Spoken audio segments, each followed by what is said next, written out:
Clemmie grinned. "How are you coping with your gran being here again?" she asked, knowing that Mona, Summer's grandmother, could be a bit much to cope with sometimes.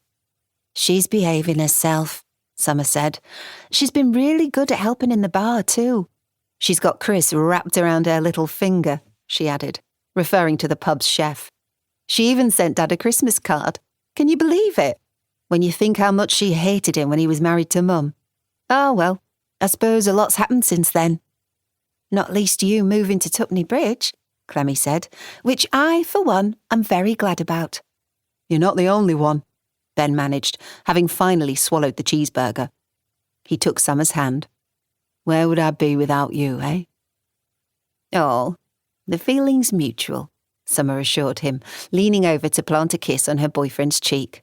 "Oh, give over. I'm about to eat." Dolly nudged her way between Summer and Clemmie and handed her niece a jacket potato topped with chilli. "Thought that would keep you warmer than the cheese," she said. "I like being cold," Clemmie told her. "It should be cold, shouldn't it?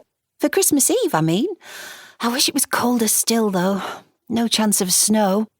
"No chance at all, thank God," Dolly said with feeling. "That's the last thing we need." "How can you hate snow?" Clemmie demanded. "It looks so lovely. It makes everything look pretty and clean and—" "It doesn't matter what it looks like," Dolly said. "It's a bloody nuisance. Don't you remember the other year when we were snowed in? What a palaver that was." "Oh, it was such fun!" Clemmie beamed at the memory of cosy evenings around the fire and the thrilling feeling of being cut off from the outside world. She'd got through a lot of books that week. In fact, that had been the week she'd tentatively picked up a pen and jotted down the first words of her secret novel, The Marquis Wants a Wife. Hard to believe that 3 years on, she was still working on it. "Fun? Honestly, it was anything but. You want your head read if you think being stuck indoors for days on end with no way of getting back to civilization is fun." "Have the houses in Tuppenny Bridge ever been snowed in?" Summer asked with interest. Dolly and Clemmie lived in a cottage some miles away from the town, outside a small village called West Colby.